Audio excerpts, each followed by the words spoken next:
Welcome to the last lecture of this workshop.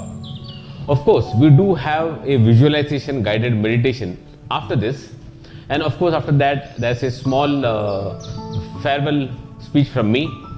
But officially this becomes the last lecture of this workshop, and this is all about the SMART goal setting, which is a conscious mind activity. Right from the beginning till now, we have been focusing only on the subconscious mind activity. So we end the session with this conscious mind activity called as the SMART goal setting. Okay. So the intention is to set SMART goals to help you focus your efforts and increase the chances of achieving your goal.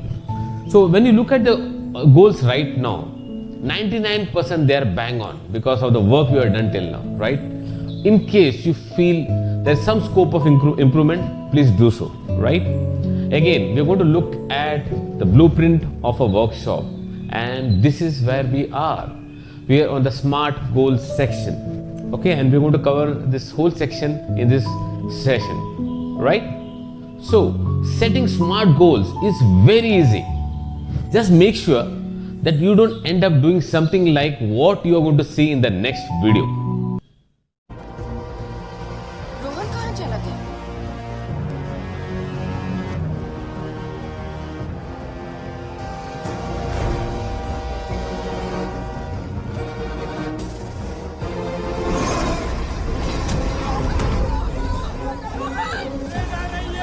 मेरा बच्चा कर नहीं सकता। मेरे बच्चे को बचा लीजिए ना।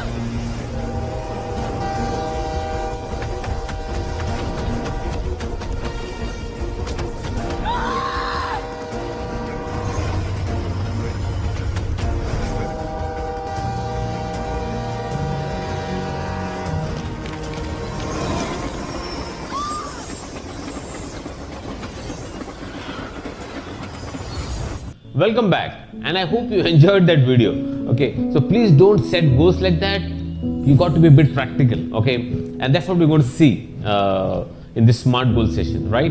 So let's understand why SMART goals are so important, right?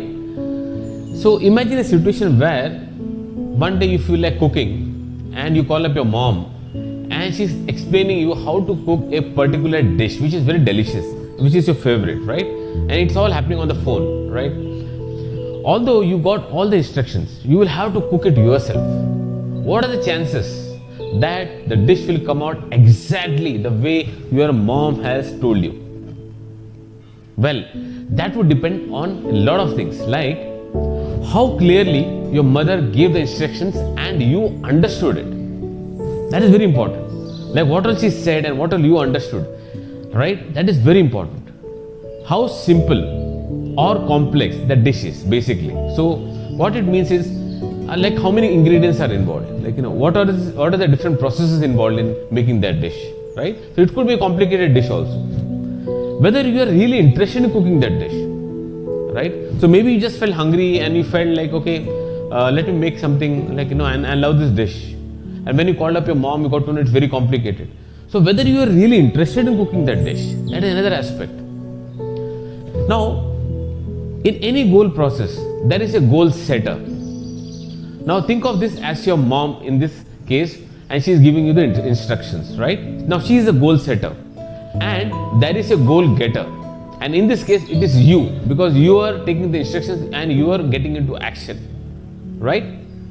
The goal setter needs to be specific about the ingredients, the quantities, the amount of time required to make the dish. And the goal getter needs consistency of actions, right? So the goal setting needs to be very clear.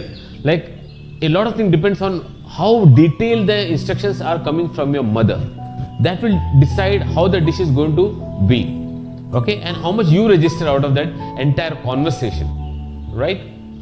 So let's look at SMART goals. So we're first going to look at S, which stands for being specific with your goals, right? So you have to be specific and precise. So when you say, I want to be fit, you need to be specific. If you want to be fit as an athlete, okay, or as a model, or as if maybe your job requires that, you're a close protection officer or a security officer. So that's why you need to be fit, right?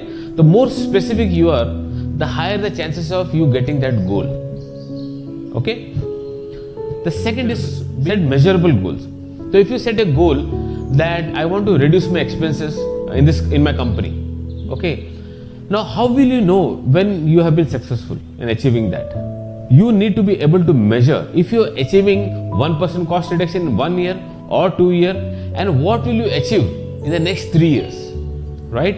Without a way to measure your success, you miss out on the celebration that comes with knowing you have actually achieved something.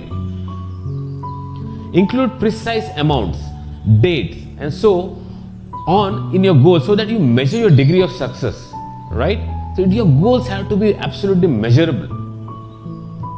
Now we move to the A in the SMART, and that is called as attainable goals. Now if you set a goal that you have no hope of achieving, you will only demoralize yourself and erode your confidence. However, resist to set goals that are too easy. So if suppose someone is obese and overweight, and he sets a goal to achieve a six-pack ab in 60 days, he will get demoralized and probably leave his goal halfway.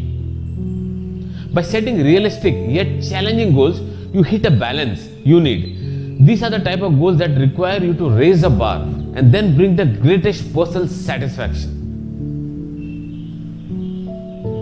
Now we move to the R, which talks about your goal being relevant to the areas of your life. So for example, let's assume that someone is going through a divorce and relationship is an area of concern. And if he has set a goal for career, since the goal is not aligned to the area of his life which is really concern for him, his subconscious mind will not pursue or focus on that goal because he feels bad about his relationship. That is more important for the subconscious mind now.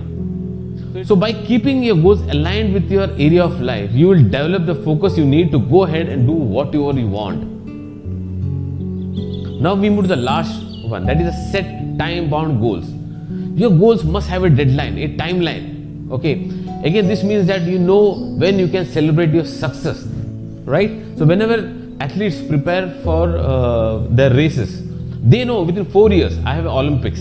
Before the Olympics, I have to match this particular time, and this is a world record, okay? And this is a world record which I have to break, and within 4 years I have to prepare myself. So that's how they start preparing. So when you have time-bound goals, it really helps you. So when you work on a deadline, it creates a sense of urgency, and your achievements becomes much faster and quicker, right? Now, irrespective of how smart you set your goals, when you go through tough times, only one thing will tide through, and that is your willpower. Okay? So, most people think that willpower is one word. Okay? But will and power are two different words originating from two different parts of your mind. Will means you have a willingness to achieve something, which is your conscious mind activity. So when you have a will to achieve a certain goal, it is a conscious mind. Consciously you are willing to do something to achieve that goal, right? But the power to achieve that goal comes from the subconscious mind. Think about this.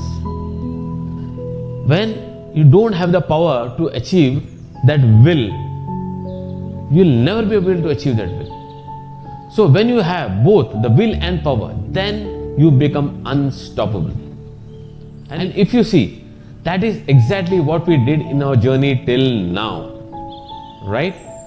We had two sections which we were focusing on. One section was the being section and one was the smart section, being smart, right? And I told you in the beginning that the smart, all the activity in the smart area comes from the conscious mind activity, and that's your will, your willingness to do it, willingness to set a goal, willingness to plan for that goal, right?